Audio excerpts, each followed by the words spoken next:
Hey guys, my name is Ellen Fox. Welcome to my channel, and today we're going to be talking about my all-time favorite show, The Lost Kingdom. I remember when the news for the final season was released, I was like, no, I am not ready to say goodbye yet. We need at least 2 more seasons. But I have to say, this season was really good. I mean, it did not feel rushed, and yet it was able to summarize most of the story. So let's talk about it because we have 10 episodes to talk about. Let's begin. Beloved friends, warriors. Oh my god. When are we finally going to have a world where Brida does not exist? Now, I don't know about you guys, but I absolutely hate Brida. Yes, hate is the word I choose, because even though Brida is like sort of Uhtred's female version, like she is a Saxon Dane, she has gone through a lot, and yet she like continues to survive, I still despise her because she is just there all the time. The circumstances are constantly against Brida, and yet she refuses to leave. Like, let's be honest here. In season 4, Sigtryggr came all the way to free her from the Scots. For what reason?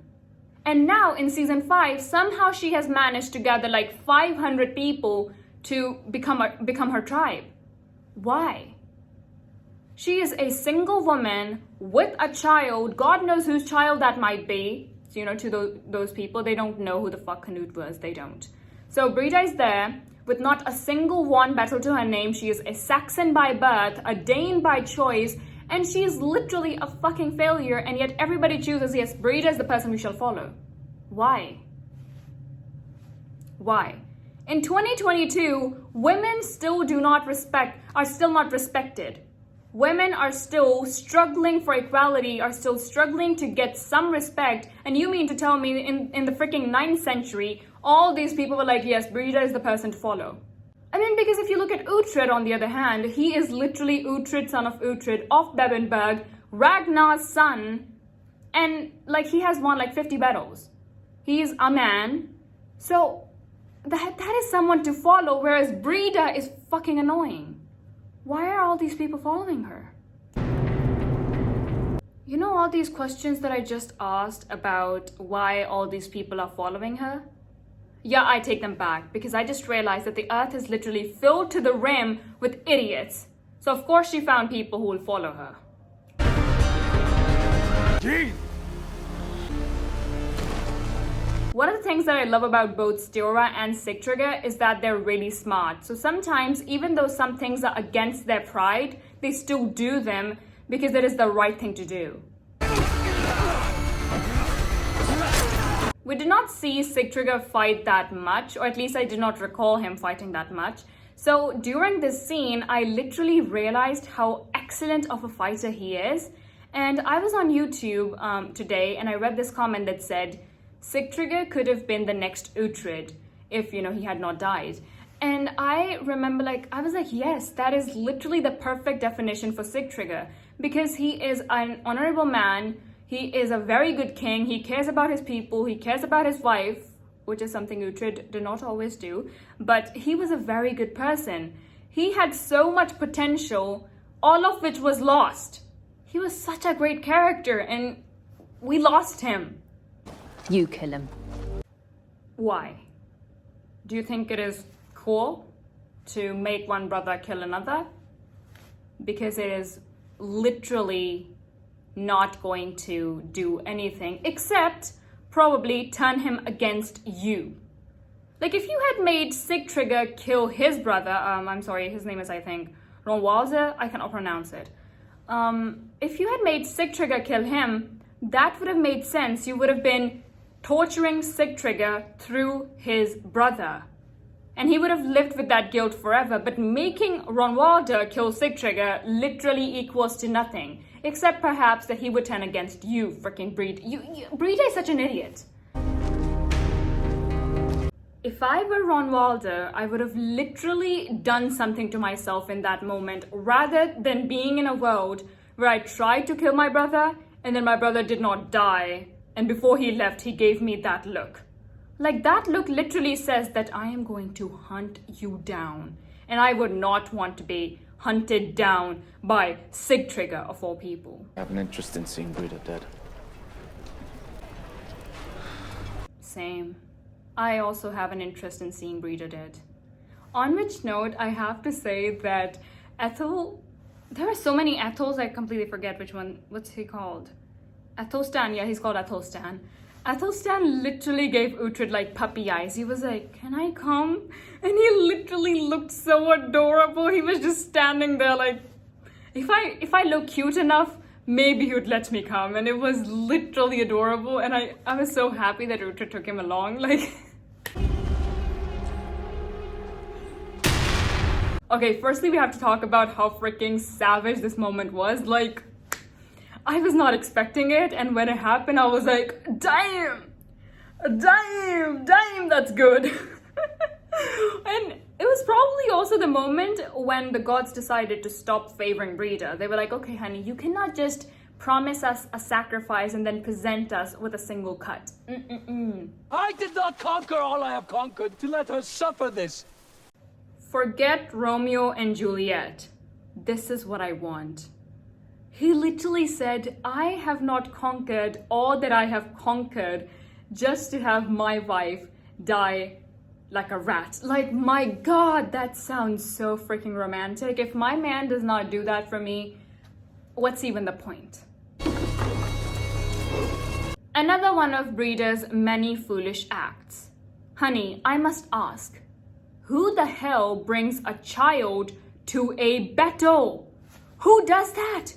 You are literally bringing a child to a battle when you are yourself hunting down someone else's children. Not once did you think that somebody might, like Uhtred might think like, oh, you're hurting my children, I will hurt your child. Not once did you have that thought. I think I have made it abundantly clear at this point that I hate Breda. But this was too much, even for me. My place is in room cover. So Ethelflaed gave him 12 men to save his only daughter, and Uhtred still says that his place is in Rumcofa. Well, Uhtred, I must say, serves you right. First you give up being the Lord of Mercia, then you decide to guard Rumcofa and receive nothing in return. Like, literally, in all these years that you have been serving Ethelflaed, what have you received? Absolutely nothing. Now the lady is offering you 12 men, not even 50, 12 men to take back a town, an entire town, 12 men. She is literally acting like the Mercian army consists of like just 50 people. So she's like, okay, you can take like 12. That is more than 10. I'm giving you a good percentage. I will protect Alfred and Mercia as best I can. Remember that time when Heston was taking care of Canut's sons and Uhtred called him a nursemaid? Well, karma has struck because now Uhtred is a bigger nursemaid, because everyone in this series is like, Uhtred, take care of my son, will you? Or daughter too, because like freaking Alfred, Edward, Ethelflaed, every single person on this series is like, just take care of my child. Who will protect you? Uhtred of Bebbanburg. Why is she acting like an innocent farm girl who has nothing to her name? Lady, you were literally the Lady of Mercia for like a decade, and yet you decided not to do anything for him. And now you're like, what about the pain you carry, Uhtred of Bebbanburg? You have not left him Uhtred of Bebbanburg. You could have made him Uhtred of Bebbanburg, but you didn't. That's on you, Ethelflaed, and you are going to die with that on your hands. Uhtred never learns from his mistakes, does he? Again, the man carried a weapon into the church. Remember what happened to you the last time you did that. I love this scene. Because the queen is like the rudest, the meanest, the most narcissistic person on this show. And yet this was the scene where she was at her most vulnerable position. So it made a lot of sense that she just let Uhtred comfort her. Because, you know, we all have those moments where we just need comfort and we would just take it from whoever we can get. So to see her not blame Uhtred, to not push him away and just let him console her, I really liked her. I really liked this, entire scene. I do not like it so cold. And now in the 21st century, everyone loves black. The bad boy, the gentleman, the ladies, the children, even freaking children love black. My 4-year-old cousin loves black. It is literally so adorable. Every time Ethelstan is attacked, he just screams Uhtred's name. Like, the second his mouth is free, he's like, Uhtred! And I think that is so adorable. You know, mostly because of the fact that Uhtred has become a great father figure for him. He might not be the best father for his own children, but he was a good father for Ethelstan. Especially because, you know, his own father was absent, so it is a very great blessing for you to find a father figure. So I'm really glad that, you know, he has that bond with Uhtred, and it's just so cute and it's so precious. This is not the way succession is determined. Who the hell talks to a king like that? I mean, I'm finally realizing why the Ottomans were so careful when they were marrying someone. Because, you know, in the Ottoman Empire, the emperors always made sure that the person they were marrying did not have a father or a brother that could be a threat towards them. They were like, no, what matters more than the girl is her family. Will his parents support me or not? Will his parents possibly try to cross me or not? Because, you know, rank-wise, a father-in-law is obviously, you know, someone you must respect. He is family now. So I'm finally realizing why they were so careful about these things. Because, like, imagine having him as your father-in-law. Ugh, like, what would you do? Like, if that person is my father-in-law, I never thought about that. What am I gonna do? He is literally unbearable. I will be king of the Angles and of the Saxons. And what of the Jutes and the Danes and possibly the leftover Romans? If you stay to keep one eye on the king. And another eye on that man right there. When one feels the tremors of... I could not imagine having that conversation with any member of my family.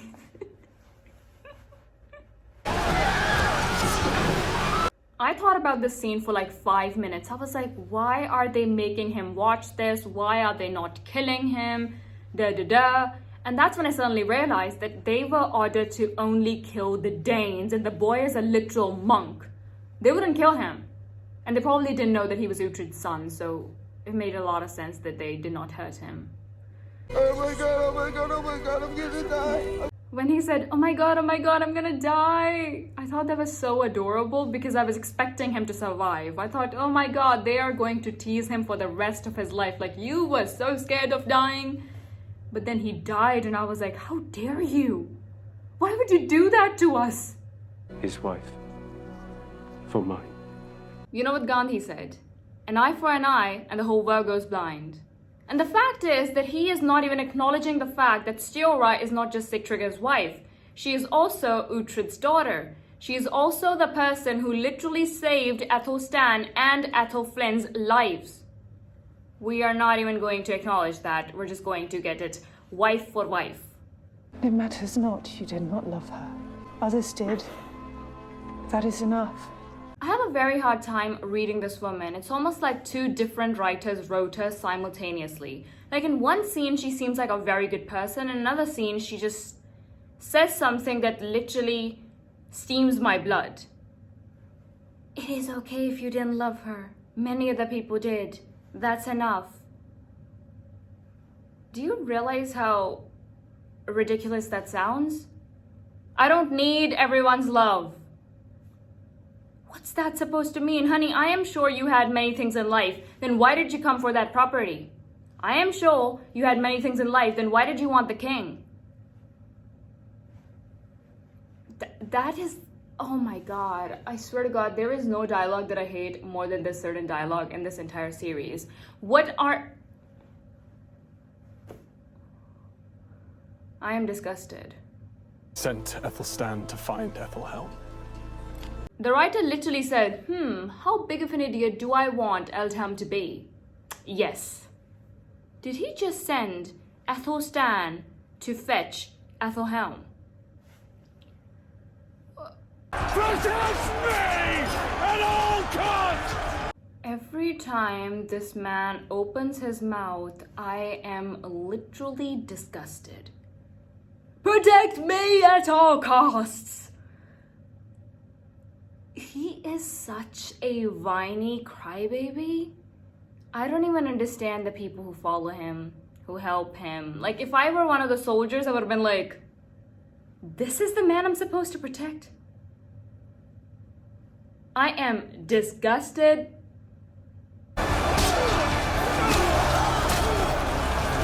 The amount of coordination Sigtrygger and Ronwalter had in this scene, my god. My god, it was so satisfying in a athletic sort of a way, not in a, I don't support wars. Just like, this was a very good stunt scene. So the word of the war being over never reached Sigtrygger, and yet Edward is like, I don't see it, bud box. I mean, the word never reached him, and Sigtrygger has every right to do anything possible to win the war. So I don't see why he should be a prisoner, why all of them should be prisoners. And then the fact that Edward is also sullied. I mean, he killed all the aldermen of Mercia to become the Lord of Mercia. So clearly you do not despise bloodshed. And now suddenly Sigtrygger is the villain? He wanted Efferwich for himself. That was the main purpose. The purpose wasn't the fact that Sigtrygger started the war. It was because he wanted Efferwich for himself. Now it makes sense. Now this makes perfect sense why he killed him. King of all the Saxons. Ronwalter is like literally tied to the other guy. That is a very beautiful bond. I wouldn't want to be tied to Ronwalter. And if I were Ronwalter, I wouldn't want to be tied to that man either. Can you imagine what will happen if you tie the two of them together and then just like leave them unsupervised? What? Ronwalter is going down. Like, he is not going to survive that. Tell him I'm coming for him. She just refuses to back down. And, you know, here she might be like overcome by grief and she's just drowning in sorrow and she's probably in shock and stuff. And that's why she has yet again decided to go after Uhtred. But the point is that Brida has this like odd obsession with Uhtred. It's not even like love, it's like something beyond that. I highly doubt that she would be able to kill him. Like, if they had ever collided in different circumstances, I don't think she would have killed him. Because she just has this odd obsession with Uhtred. And if she had killed him, she probably would have killed herself next. Or like gone completely mad. I don't understand, why does she have this obsession with Uhtred? Probably because of the fact that she like wants his approval. Like, she needs that self-actualization out of him. She wants him to acknowledge her, to approve her, and to choose her. And because he's constantly not doing that, that is, you know, putting her in a state where she's just obsessed with him, because this is not the right behavior. I mean, after all that she has gone through, she's still like, Uhtred is the main purpose, yet, like, we're back to point oh, we're back to Uhtred. Thank you, Lord King. Is Uhtred completely blind? Because he is not seeing the fact that Edward literally sabotaged the entire thing and is taking over Efferwich. He's like, thank you, Lord King. Then I shall execute him and find another. And another, and another. He's gone completely mad. Why did they decide to portray Edward as this annoying child king? I mean, he was one of the greatest kings, and whose idea was it to make him annoying? I mean, I get it, Uhtred is the main character, he's supposed to be the star of the show, but why did they make Edward annoying? Like, make him dumb, but why would you make him annoying? The look that Stura gave to that warrior, I literally thought that she was like, yes, time to kill Ronwalder, and he was just going to go and slay him before he could kneel and like give an oath, which would have been really amazing if he had done that. That would have been so amazing, because I do think that Ronwalder continued to live. I think he continued to live. This is what I was talking about. Brida is literally obsessed with Uhtred because in this moment she completely forgot about all the times he betrayed her, all the times that he left her. She forgot about Weebika. She forgot about all the things in the world. She was like, yes, Uhtred, I finally have him. I mean, that makes sense. We already talked about that. But Uhtred, how can you find it in yourself to forgive her? Uhtred is one of my most favorite characters of all time, and yet during this scene, I swear to God, if I were Stora, I would have done the same thing. I probably would have done worse. How can you forgive her? Okay, forgiving her is fine. Your son did it, you do it as well. But he was literally acting like he wanted to marry her, he wanted to have children with her. How can you ever look at Brida and not see the pain that she gave your children? I don't care how long you spend with someone. I don't care if you grew up with her. I don't care if you ever loved her. I don't care. Why will you not speak with me? Gee, Uhtred, I wonder why she's not talking to you. I mean, last I checked, you were standing forehead to forehead with the woman that literally hunted down your children and killed like 100 people along the way and has done God knows what else. I wonder why Stora isn't talking to you. I mean, her husband just died and Brida had a hand in that, so I wonder why she's not talking to you. Is he drunk? He has not been on the own. This definitely has to be my second favorite scene in the entire season because firstly, it is hilarious because Lord Ethelham does sound like he is delusional. But the fact that they were just standing up there commenting about the whole thing. But one, at least, did not survive my wrath. This woman does not miss a single opportunity to count her accomplishments. And even if there isn't an opportunity, she still counts them. I think that you are afraid. War, of death. Only a fool would not be. Literally the only time Edward acted like a great king and a mature adult. We all should be scared of bloodshed. Thousands of lives are lost. Why should you not fear bloodshed? Thank you, Edward. Thank you for being the mature person for once. I'm gonna give Edward points for this as well. I mean, this was like a bolt from the blue. I was not expecting it. Nobody was expecting it. This is excellent writing. I mean, especially because they have shown that Edward is like rather impulsive. So the way he was just like, attack him right now. And then the fact that they also refused to back down, this was a very excellent scene. Why are you not married? You're older than my father. Which father would that be?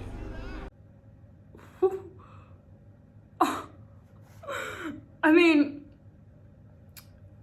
that is a great dialogue, I have to say. I mean, firstly, the fact that both of our fathers have been gone for so long, I kind of forgot they even existed. Both Eric and the other guy.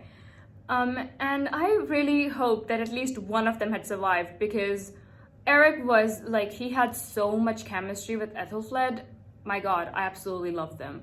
And then her other father kind of became a good man in his last moments, so I wish that at least one of them had lived, but they didn't. Actually, I take that back. I just wish that Eric had lived. I absolutely loved this scene because even though there have been hugs and interactions between the men before, usually the shot is taken from like far away. So this was like really up close and the three of them were just like hugging and it was a very precious moment. And like Sihtric was laughing and Uhtred was very worried. So this was a very great scene and I was really glad that they showed it from close and not like from like far, far away. That is the destiny. I expected Uhtred to fall for this. I was like, Uhtred believes in destiny so much. We literally hear the words, destiny is all, like 50 times a day. He is going to fall for this. But then he made Wilfgard fall. And I was like, I mean, it was the last episode. I don't know what I was expecting, but I was still expecting him to just let him go. But then he threw him off and I was like, yes. It is my destiny to die in Bebbanburg.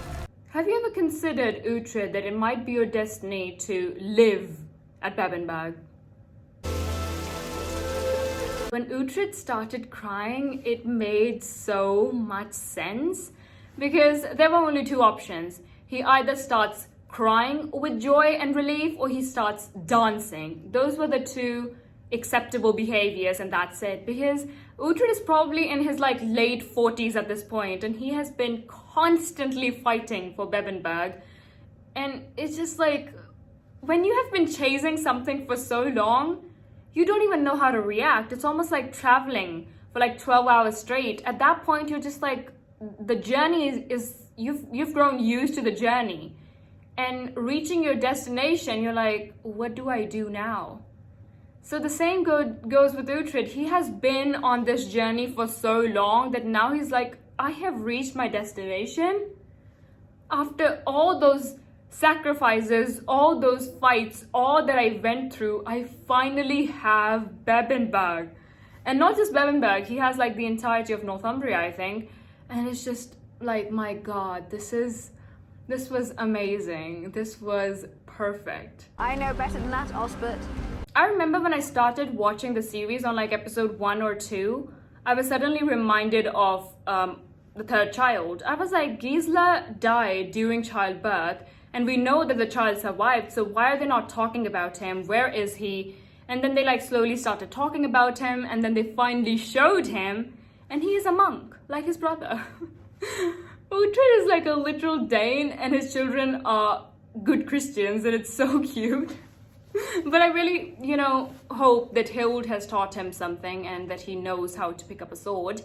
And then the fact that he named him Osbert, which I think was his original name. He was Osbert, and then his brother Uhtred died, so then they named him Uhtred. And I think the same would go for these brothers. They would probably name Osbert Uhtred. I like the queen's crown. It's so petite. It's really pretty.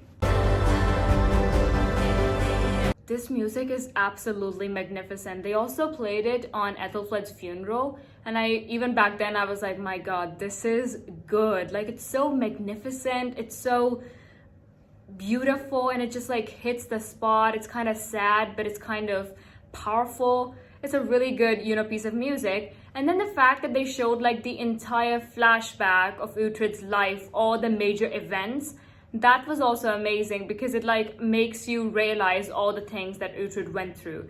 Because we all have watched the entire series, so we know the things he went through, and yet a reminder of all those things was like, man, this man has gone through so much.